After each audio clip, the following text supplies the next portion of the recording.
ele dedicou 53 anos de sua vida no convívio e no trabalho direto com a Federação Espírita Brasileira.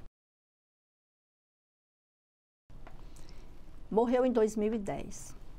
Então, quando chegou lá, ele viu que a coisa não era assim como ele pensava. E ele viu quanta decepção e quanta perda de tempo.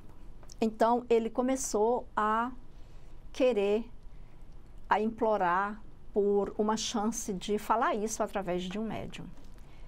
Quem psicografou foi um simples médium de Goiás, bem perto de Goiânia, Formosa.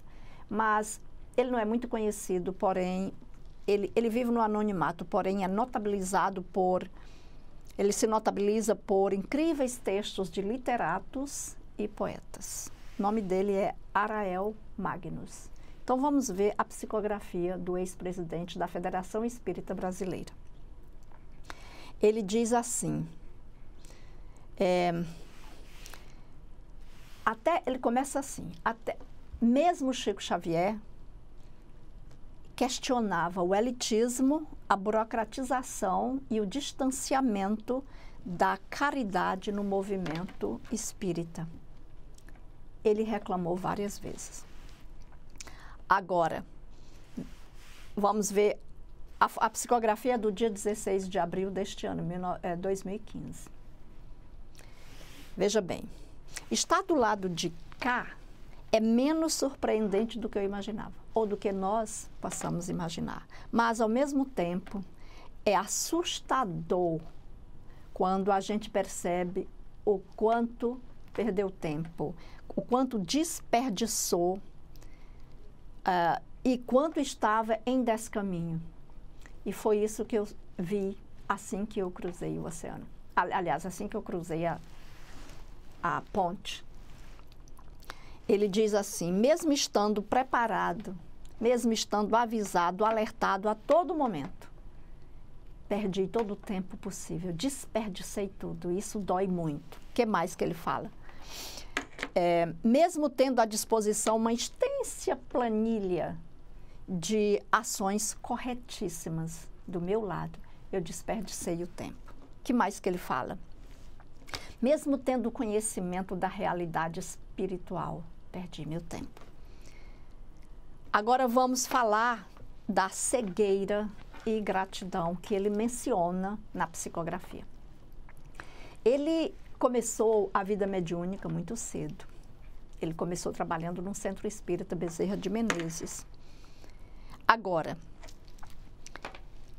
num centro espírita, ele foi pequeno, com médiuns não conhecidos, médiuns muito simples.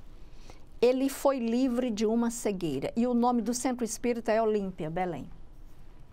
Ele foi livre de uma cegueira. Ou seja, de acordo com os médicos, ele estava para perder a visão. Ele seria um cego. Mas a ele foi dada a chance de ver e de não ter mais o problema. Ele era muito jovem e ele foi livrado disso. E ele é muito grato a Deus por isso. Ele menciona na psicografia que, quando ele foi convidado para ser o vice-presidente, em 78, ele queria mencionar isso. Agora, o objetivo meu aqui, aproveitando essa oportunidade, é interpretar um pouco disso, porque o que ele está falando é muito sério. E isso não vai só para a federação, vai para todos nós e outras pessoas que ocupam outros cargos para atender as pessoas. Eu digo isso, ninguém recebe um livramento desse, ninguém recebe uma cura desse porte por nada.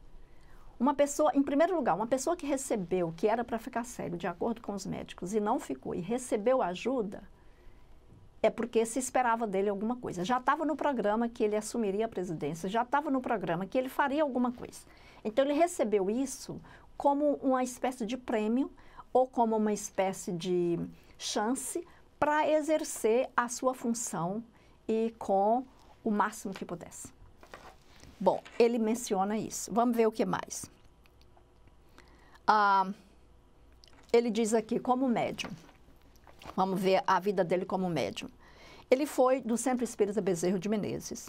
A partir de 1948, aos 32 anos, ele dedicou-se mais intensamente à Federação Espírita Brasileira. Ele tinha 32 anos quando ele se dedicou mais intensamente. 9 anos depois, em 75, ele foi diretor. Aliás, 18 anos depois, a partir de 1966, ele foi membro do Conselho Superior. Depois, 9 anos depois, ele foi diretor tesoureiro. Depois, 13 anos depois, presidente, de 1990 a 2001. Ele teve a chance, como presidente da Federação Espírita Brasileira, ele teve a chance de apresentar um discurso na ONU, quando a ONU fez um encontro de cúpula mundial de líderes religiosos e espirituais pela paz. Isso aconteceu em 2000. Ele participou. O discurso com o qual ele participou desse evento foi pobreza, má distribuição dos bens. Ele disse que muito tempo desejava fazer essa comunicação para tentar, pelo menos, dizer para nós o sofrimento dele e as decepções dele, para ver se alertava a gente um pouco mais. Aí ele começa. Mas eu fui bloqueado muito e fui pego pela armadilha que eu próprio ajudei a criar para que, ou talvez influenciado pelos colegas, ou talvez influenciado pela minha instituída autoridade. Eu ajudei a Federação Espírita Brasileira a fechar as portas para receber mensagens e para receber espíritos. Então, na hora que eu quis falar, eu fui pego pela armadilha que eu criei. Minha manifestação não foi possível. Ele lutou muito. Ele foi impedido. Dentro dos centros espíritas, em centenas de casas espíritas, das maiores e mais conhecidas às mais simples. Na grande maioria delas, nem tive a oportunidade de me explicar. E que as manifestações de espírito estavam proibidas. Ele está aqui falando, não da federação, ele está falando em muitos centros espíritas, em muitas casas, centenas. E ele repete, centenas de casas. Eu não fui aceito, nem me deixaram explicar, porque estava proibida a manifestação de espíritos. Proibições e impedimentos contidos nos estatutos, nas apostilhas de educação mediúnica e em um monte de sábias e eficientes algemas, que ele também ajudou a criar. Nas reuniões da própria Federação Espírita Brasileira, fui barrado.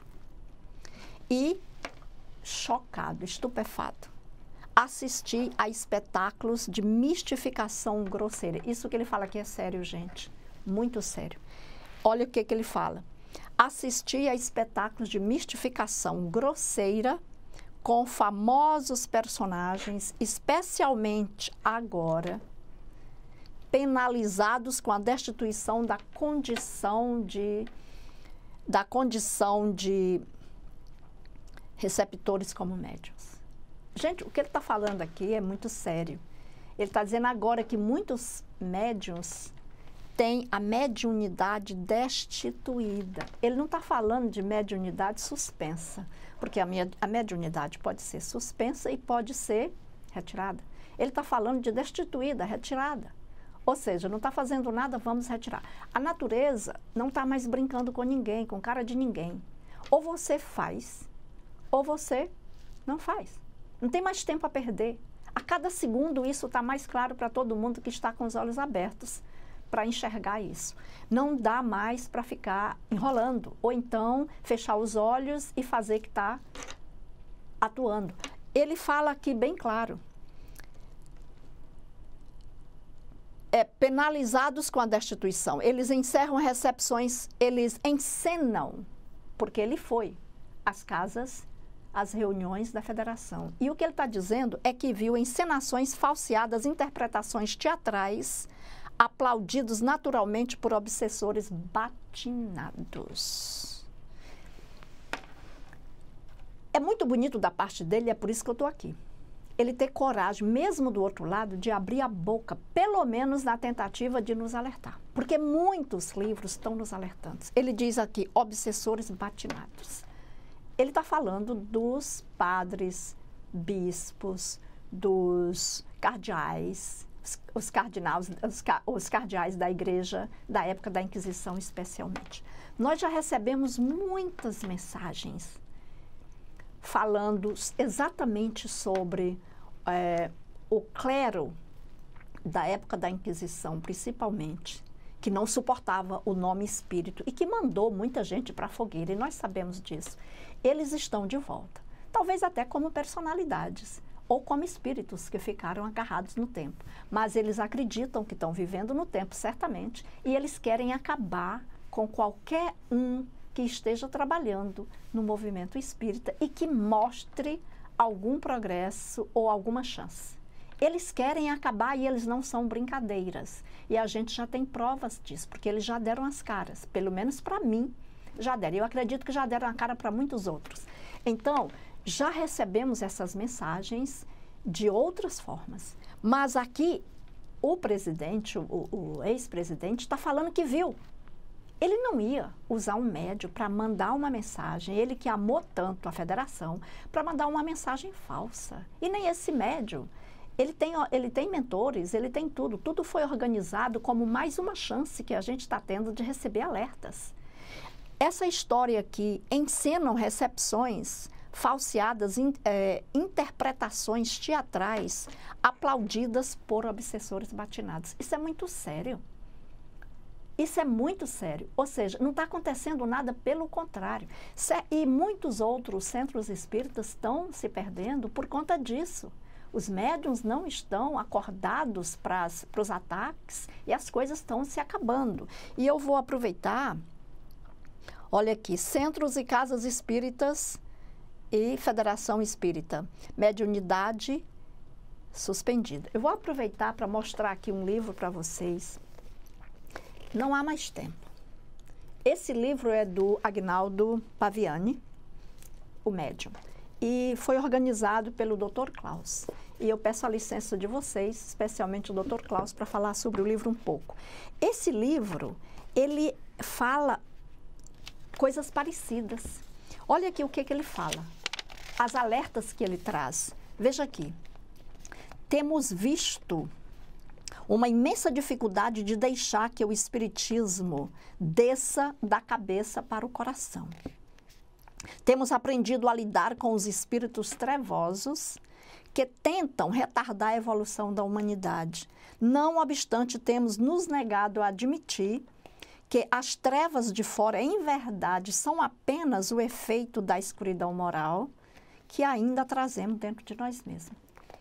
Por tudo isso, queridos confrades, dizemos-lhes que, Dr. Klaus está aqui nos alertando, não há mais tempo para discussões estéreis, não há mais tempos para melindres injustificáveis, porque tudo isso atrapalha o trabalho mediúnico e atrai tudo que não presta. Não há mais tempo para cisões no grupo de trabalho, não há mais tempo para competições estúpidas entre médiuns. Não há mais tempo para descansos intermináveis. Ele aqui conclui: no que tange à evolução do próprio planeta, milhares de espíritos de inteligências invulgar, de um grau de maldade assustador, têm travado uma verdadeira guerra contra os benfeitores da humanidade. E especialmente os benfeitores do trabalho espiritual. Esse é o livro, Não Há Mais Tempo, maravilha de livro. Aí ele diz, a misericórdia divina conseguiu essa entrevista através graças a Peralva e Ederlindo, que me apoiam e auxiliam como presente de aniversário. Ele nasceu em 13 de abril de 1916 e isso aconteceu em abril de 1915. Então, aceitaram. Aí ele diz assim, graças à misericórdia divina.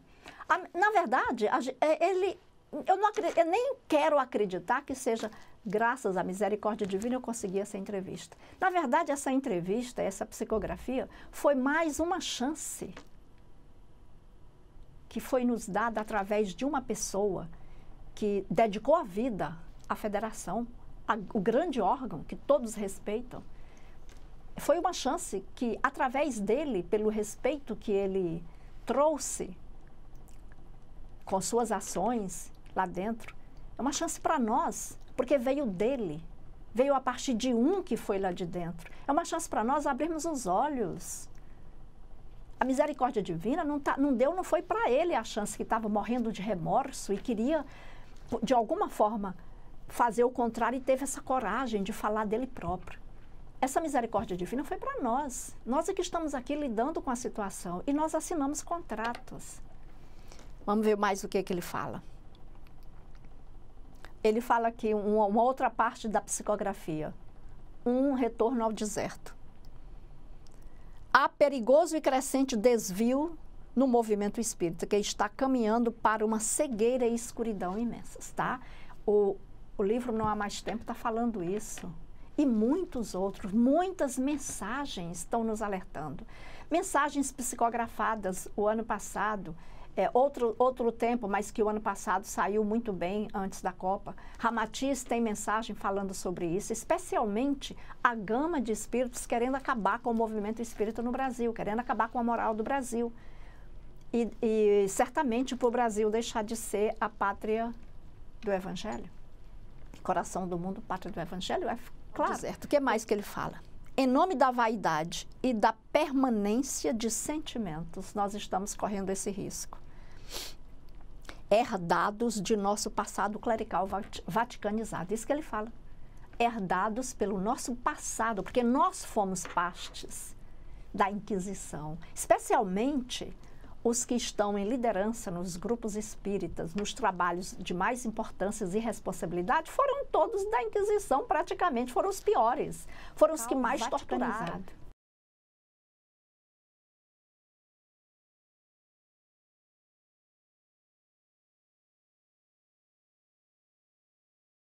O Espiritismo, bebendo da mesma fonte generosa do Evangelho de Jesus, estabelece que, idealmente, a criatura é aquela que tem o valor de reconhecer que pode evoluir cada dia mais, trabalhando-se para ser hoje melhor do que ontem e amanhã melhor do que hoje.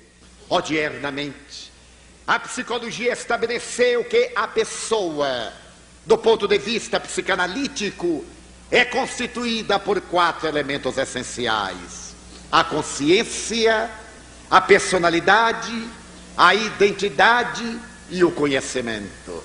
A consciência, do ponto de vista psicológico, é o momento em que o ego identifica os conteúdos psíquicos na medida em que tem conhecimento deles. Equivale dizer que somente seremos pessoas de consciência quando podemos identificar todas as nossas aspirações, quando podemos penetrar na intimidade das nossas realizações passadas e olhar para frente sem conflitos, sem desequilíbrios, com uma perfeita tranquilidade, identificando o que devemos fazer, o que podemos fazer. O Divaldo está pregando como espírita, representante da Federação Espírita Brasileira.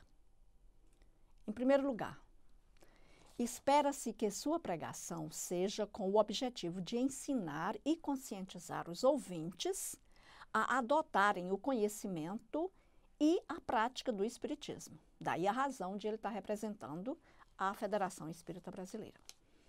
Observação: o tema em si é maçonaria e espiritismo.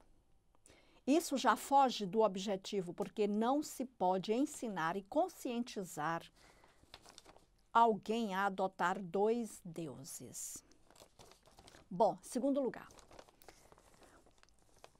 para se conseguir o sucesso daquilo que se prega, é preciso: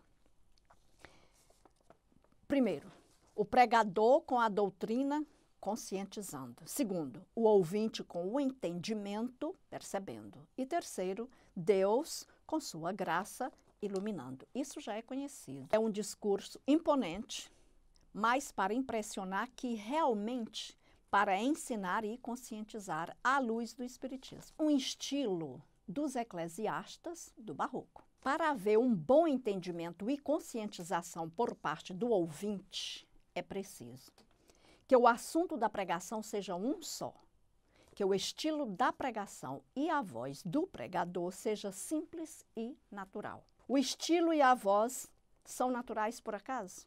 Nós estamos agora imbuídos no trabalho espiritual, já viemos de lá com o conhecimento para a gente refazer coisas erradas e horríveis que nós praticamos.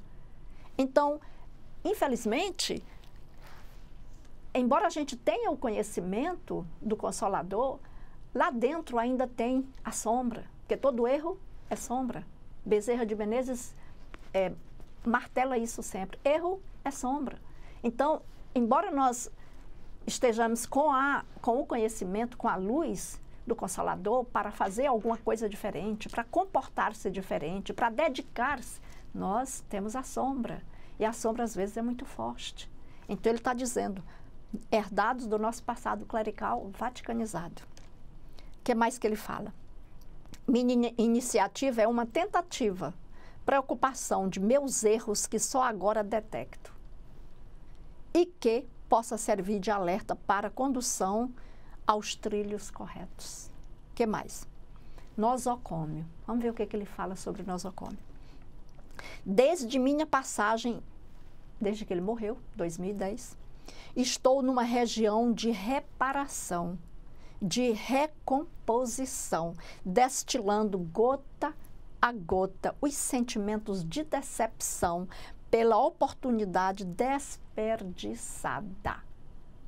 Muito sério o que ele está falando e muito bonito, porque ele está botando isso para fora. Veja bem, ele ficou 53 anos na FEB e está falando exatamente disso. Ele destilando gota a gota, está lá. Aí ele diz, agora vem o nosocômio. O que é o nosocômio? Nosocômio é um hospital escola. Eu vou dizer assim, um sanatório espiritual. Todos da espiritualidade, muitos outros conhecem o trabalho de Eurípides Bazanulfo enquanto estava encarnado e depois de encarnado que ele continuou fazendo a mesma coisa.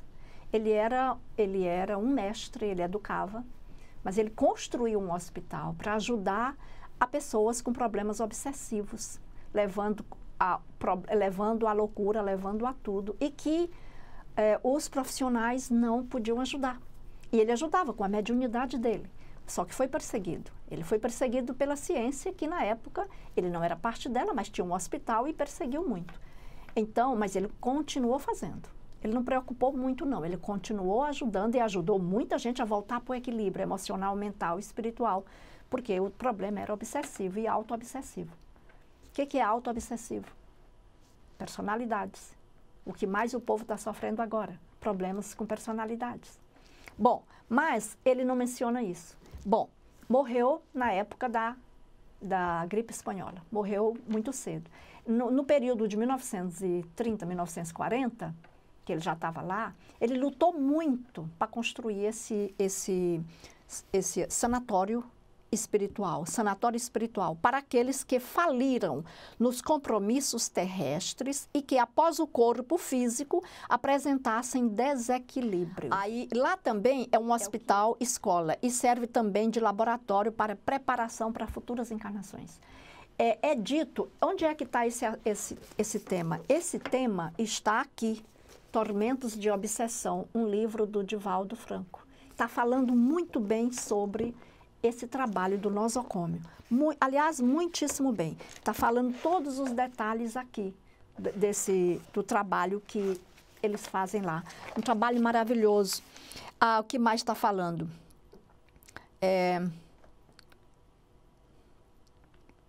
O objetivo do nosocômio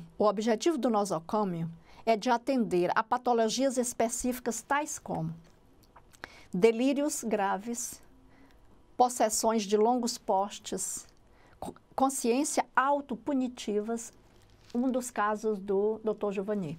Consciência autopunitiva, desespero por conflitos íntimos, fixação mórbidas, autismo consequente e arrependimentos tardios, esquizofrenias tenebrosas, obsessões compulsivas e auto-obsessão.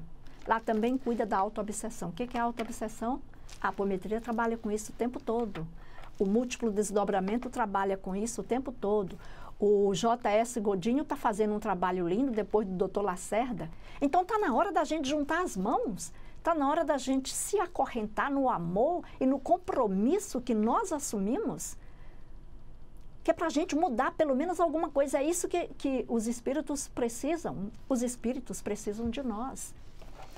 Esse livro aqui de André Luiz, o que ele está falando com relação, não exatamente ao nosocômio, mas com relação às pessoas que não fazem o seu trabalho mediúnico. Veja bem, correntes mentais destrutivas, um item do livro Mecanismo da Mediunidade de André Luiz. Veja o que ele fala. Considerando-se que o processo de obliteração mental se caracteriza por imensa gradação, se as criaturas conscientes não se dispõem à distribuição natural das próprias cargas magnéticas em trabalho digno, estabelecem para si a degenerescência das energias.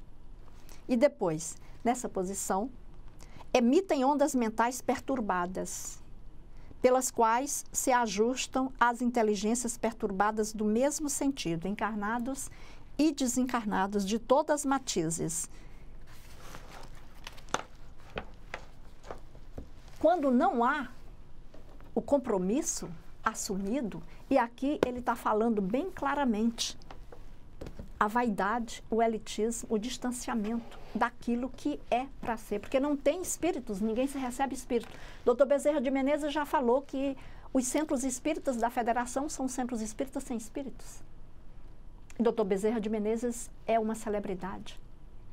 E nós sabemos. Que mais? Não é uma celebridade só porque é famoso. Ele é uma celebridade pelo que fez e que faz. O que mais nós vamos ver no nosocômios? Observação do nosocômio. Muitos dos que estão internados no nosocômio utilizaram mal as faculdades mediúnicas. Principalmente, vieram para cá sabendo o que tinham que fazer, depois de compromissos, e não assumiram. Que mais? Muitos dos candidatos a reencarnações para serem futuros psicoterapeutas, psicólogos, psiquiatras, eles estão indo no nosocômio para aprenderem a trabalhar com obsessão, auto-obsessão, para chegarem aqui e se ajustarem. Vamos ver todos aqueles que querem trabalhar com a desobsessão, transtornos psicológicos e psicopatologias, estão indo lá no nosocômio. E está no livro aqui. Eu não estou criando nada. O livro do Divaldo. Está aqui dizendo o que é o nosocômio, onde o seu Juveni, doutor Juveni, se encontra. Nobres pioneiros de hipnoses, histerias, psiquiatrias, psicanálise e outras doutrinas correlatas para aprimorar conhecimentos e alterar e aprofundar informações, estão indo lá estudar para trazerem, para trabalhar daqui para frente, de quando o livro foi escrito para cá. Olha aqui, de Thomas Willis a Philippe Pinel, de Mesmer a James Braid, de Wilhelm Grinsinger a Kraepelin, a Charcot, a Freud, a Jung. Estão indo lá todos para se prepararem, para se tornar futuros terapeutas, psicoterapeutas e voltarem. Muitos deles não conheceram o trabalho de Allan Kardec, porque eles não se deram o luxo, vamos dizer. Eles entravam no verbete de ocultismo. Eles se opuseram a aprender o trabalho de Kardec, que estava pronto. Eles sabiam que eles iam usar esse trabalho para poder avançarem, mas eles não aceitaram por causa de preconceito. Muitos deles aqui, está dizendo no livro, o problema foi preconceito. Eles deixaram de estudar, de aprender por puro preconceito e chamavam de ocultismo, quando hoje o progresso já poderia estar muito melhor. E aqui nesse livro, Ação e Reação, de André Luiz, vamos ver o que ele fala com relação a Freud. Aqui, anotações oportunas, um dos capítulos do livro. Ele diz: o grande médico austríaco poderia ter atingido culminâncias do espírito se houvesse aberto a porta aos estudos da lei da encarnação. Ele não quis por preconceito. Ele não quis. Infelizmente, porém, atento à pragmática científica, não teve bastante coragem para ultrapassar a observação do campo fisiológico, rigidamente considerado, imobilizando-se por isso nas zonas obscuras da inconsciência. Está aqui no livro. Psicografia com o médium Chico Xavier, André Luiz. Então, o Freud pecou e muitos outros importantes pecaram por preconceito. E o que o doutor Juveni está falando a respeito? Preconceito, vaidade, distanciamento. Nós vamos, é como ele diz, nós vamos proteger a federação. Não vamos nem sequer usar nomes centros espíritas, porque é feio. Vamos usar outros nomes para proteger. De quê? O que ele está aqui? O que ele está querendo dizer de fato? Olha aqui, uma coisa importante que ele fala aqui. Primeiro ele diz que está no nosocômio. Agora, ele diz que tem outras pessoas lá, que ele não é o único. Veja bem, milhares de figuras que admirei, segui e venerei, que foram autênticos pilares, já estão aqui há décadas em busca de redenção.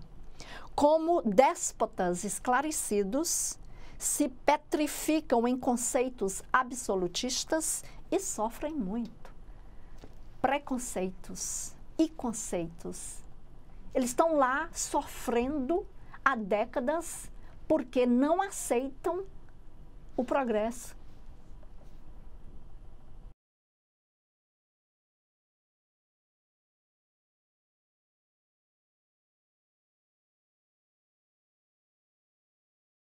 Cada um pegue a codificação do Espiritismo, leia. Pegue a codificação do Espiritismo e estude. Discuta com seus pares no centro espírita para saber tudo que entra no nosso movimento, que pode ser respeitável, espiritualista, mas que não tem nada a ver com o Espiritismo. Nós adotamos muita loucura porque a gente gosta de novidade. E Joana de Ângeles nos diz, por meio de Divaldo Franco, nós somos pregadores da verdade, não pregoeiros de novidades. Não, nós estamos falando de espiritismo, estamos discutindo ideias. Não sei nem quem é que faz apometria, quem não faz, não me interessa. Então eu sugiro aos meus irmãos estudar Kardec. Vejam a imponência com que o Raul Teixeira critica a apometria.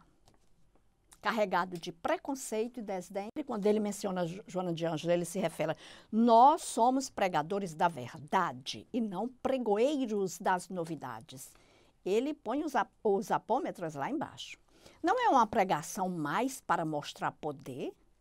Será que, com o seu estilo de pregação, ele está comprometido em ensinar e conscientizar as pessoas a adotarem o espiritismo? Será mesmo? O resultado está na prática do espiritismo, na Federação Espírita Brasileira, que, segundo o doutor Juveni, é zero, não existe. O Raul e o Divaldo atacam muito a apometria. Será por quê? O que funciona incomoda, não?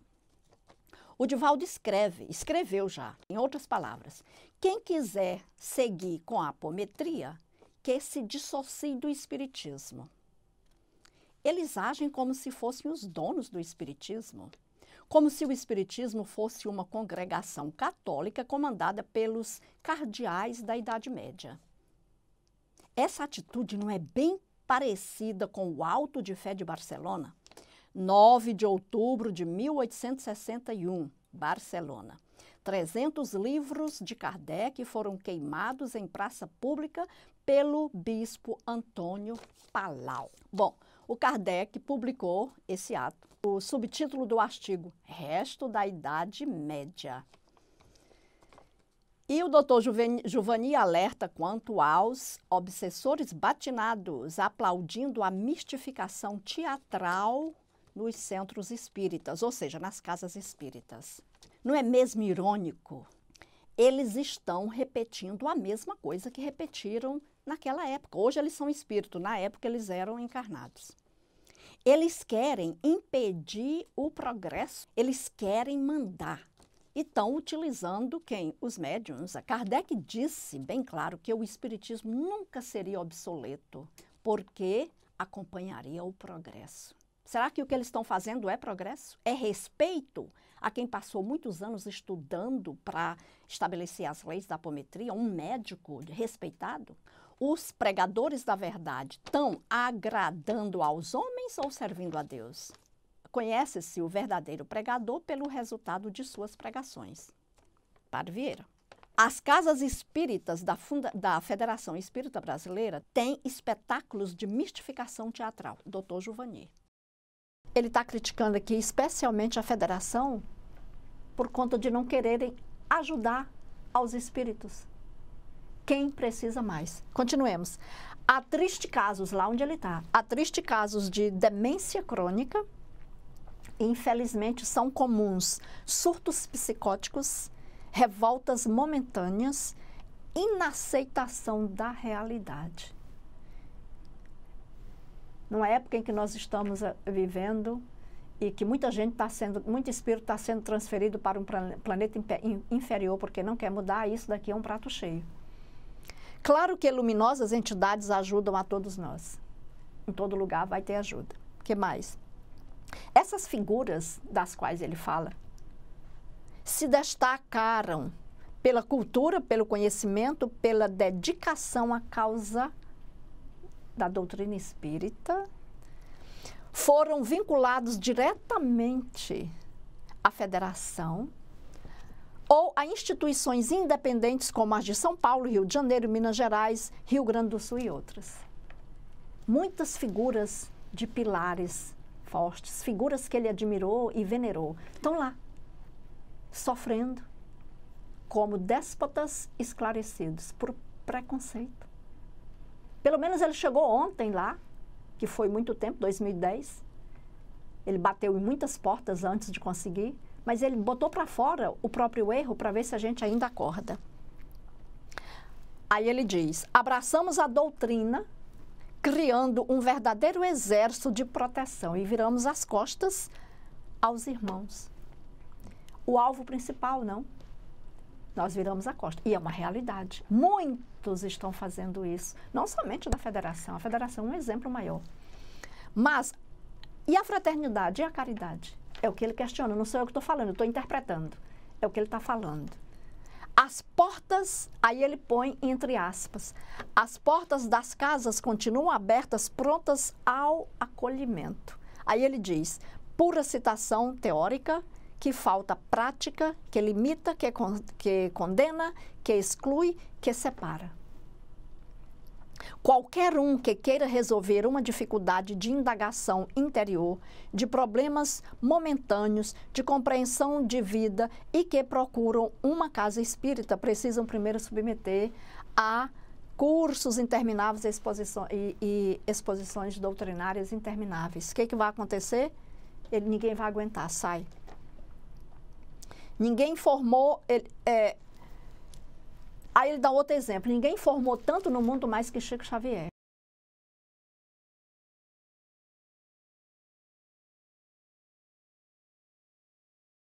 Quando Cristóvão Colombo perambulava pelas cortes europeias, pedindo socorro para descobrir um caminho mais fácil para as Índias, muita gente considerou o programa dele como absolutamente inútil para a humanidade.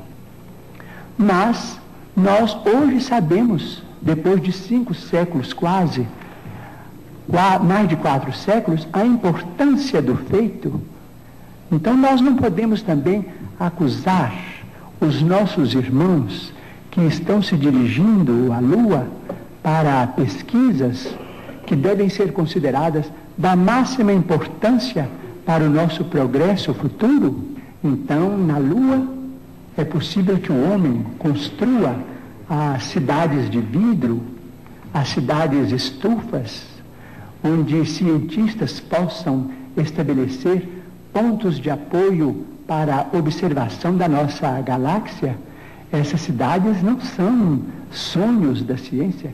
Essas cidades, naturalmente, com muito sacrifício da humanidade terrestre, podem ser feitas e provavelmente, vamos dizer, vai se obter azoto e oxigênio e usinas, vamos dizer, de alumínio e formações de vidro e matéria plástica na própria Lua para a construção desses redutos da ciência terrestre.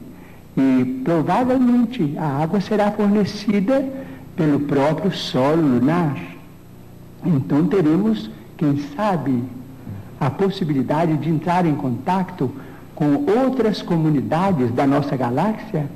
Então vamos definitivamente encerrar o período bélico na evolução dos povos terrestres, porque nós vamos compreender que fazemos parte de uma família universal, que não somos o único mundo criado por Deus. Portanto, nós precisamos prestigiar a paz dos povos, a tranquilidade de todos, com o respeito de todos, com a veneração máxima pela ciência, para que nós possamos auferir esses benefícios no futuro, talvez mais próximo do que remoto, se nós fizermos por merecer.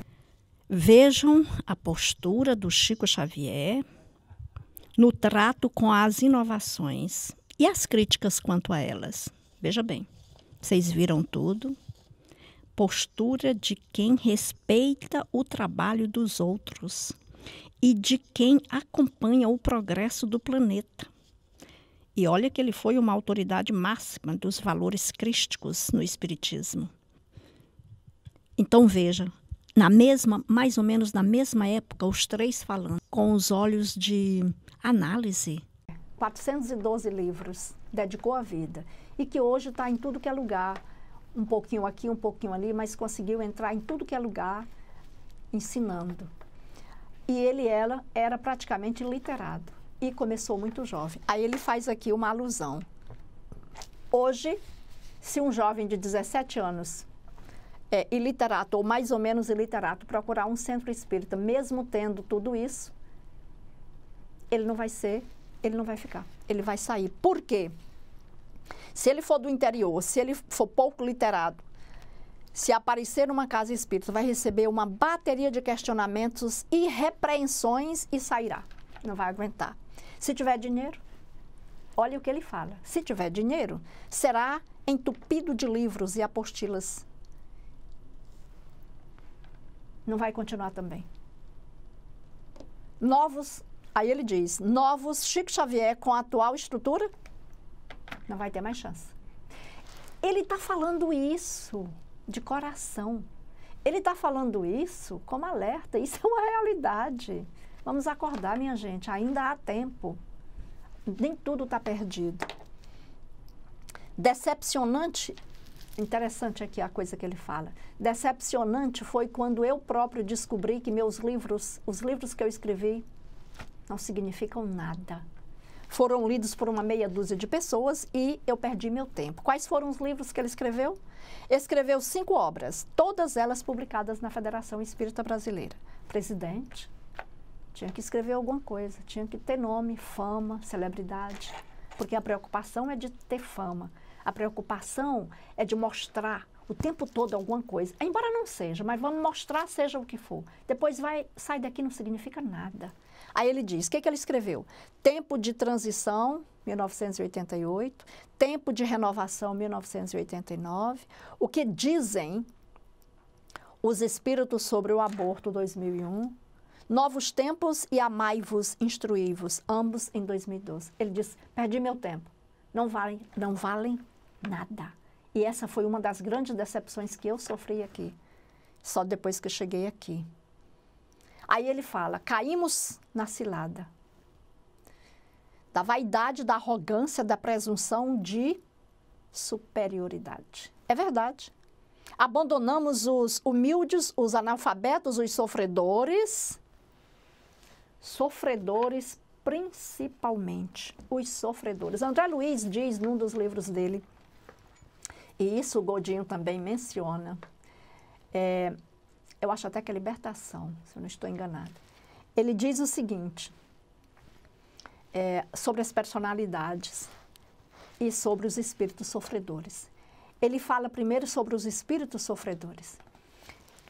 Se uma pessoa teve um acidente e morreu naquele momento, aquela cena do acidente fica voltando com som e com imagem, 24 horas, ele fica louco, desesperado, ele não entende, ele não quer entender, ele está confuso e fica repetindo aquela cena. Aquele irmão precisa de ajuda, ele precisa de quê? De um choque anímico, para ele compreender, para ele aceitar e ser encaminhado. Enquanto o médium o recebe na incorporação, ele diz, o médium tem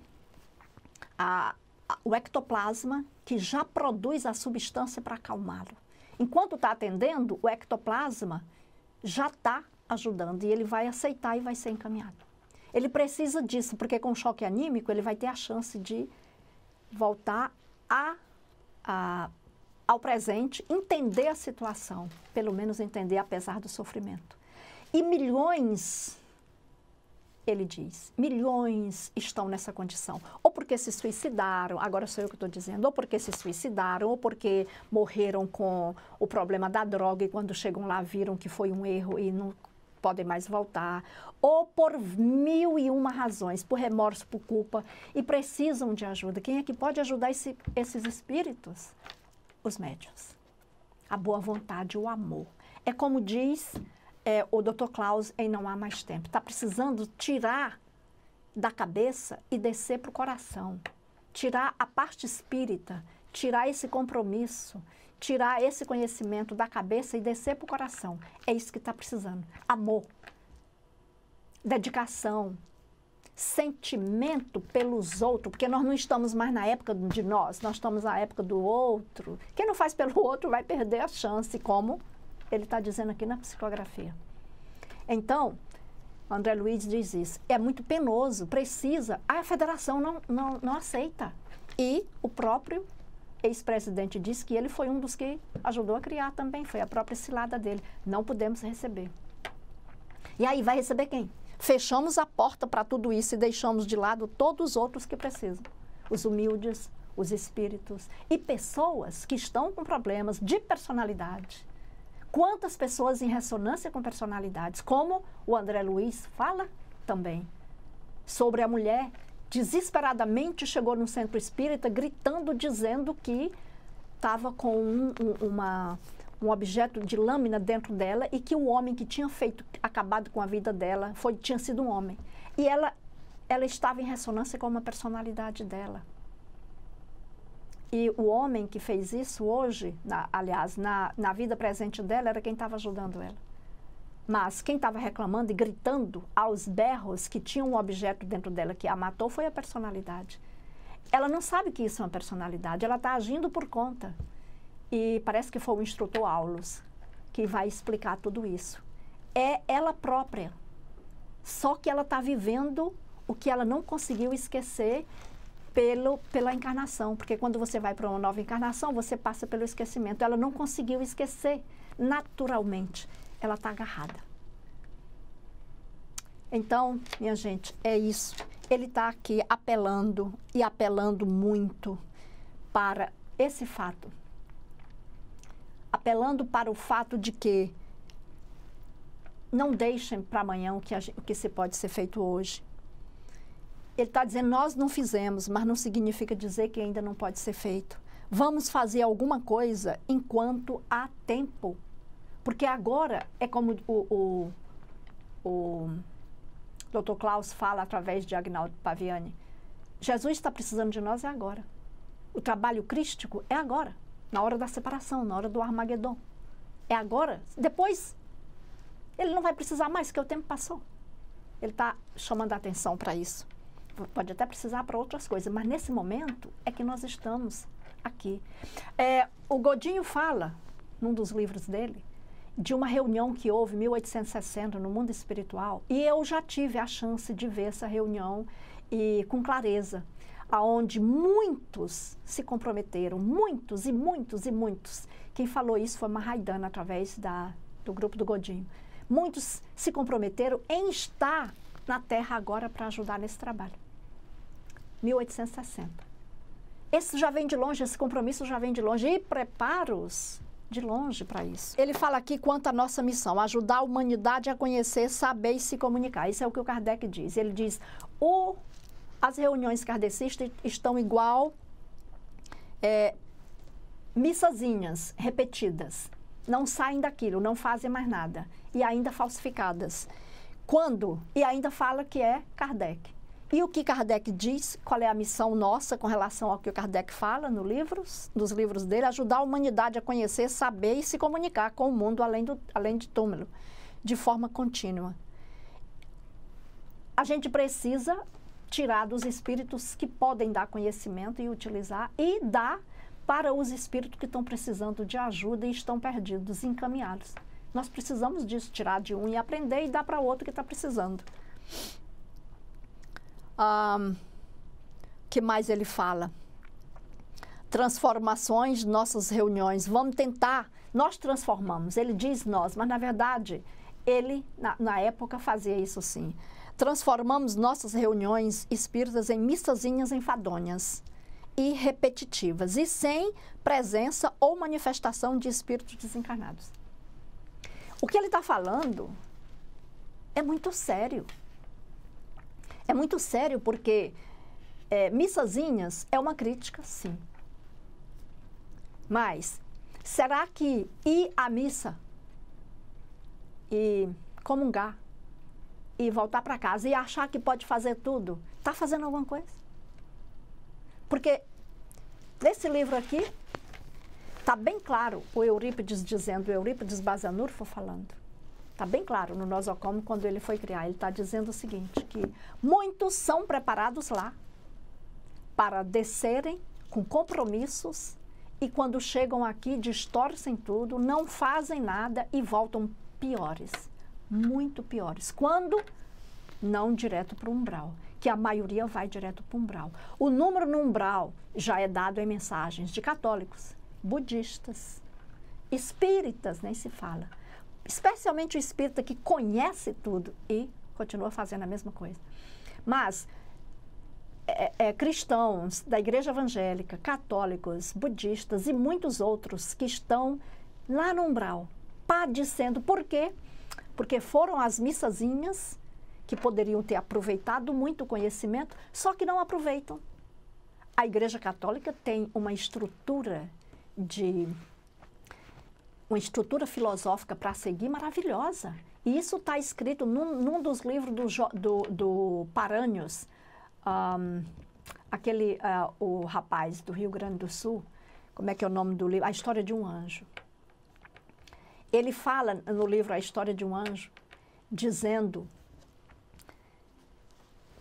de tudo isso que a gente pode utilizar da melhor forma e que nós não utilizamos.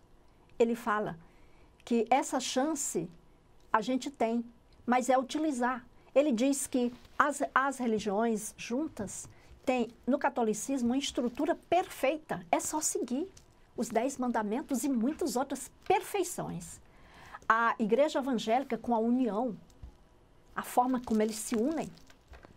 E o espiritismo com a doutrina espírita, com o conhecimento. Os 3 juntos formam o todo. Ajudam, é que vão ajudar na hora que derem as mãos, um com uma parte, e todo mundo aprendendo sobre a estrutura da doutrina, como funciona a vida no além-túmulo, e muitos e seguindo a estrutura maravilhosa do catolicismo. Agora, ir lá na igreja, depois sair de lá e achar que pode fazer tudo e está tudo bem, o umbral está cheio de gente assim.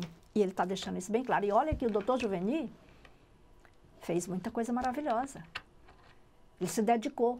Não como devia, mas se dedicou. Eis a razão por que ele está hoje no nosocômio, porque ele poderia nem estar lá, ele poderia estar penando lá no umbral. A Federação Espírita está na hora de abrir as portas para a incorporação, antes que seja tarde.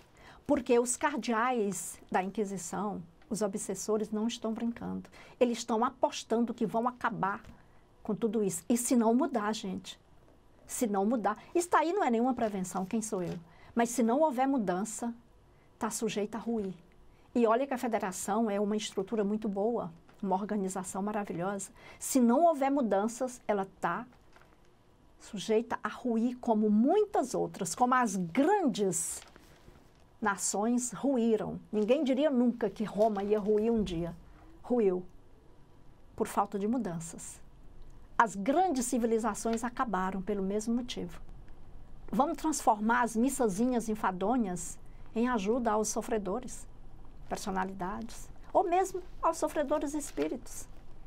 Se vocês não querem lidar com a apometria, com o desdobramento múltiplo, com a captação psíquica, trabalhos maravilhosos do Godinho, que está aí do lado, andando no Brasil todo, com a maior dificuldade do mundo, andando sem parar, quase que 24 horas, trabalhando na causa. E tantas pedras que já jogaram nele, principalmente da Federação Espírita Brasileira, e fora outros. Então, vamos cuidar disso, ainda há tempo.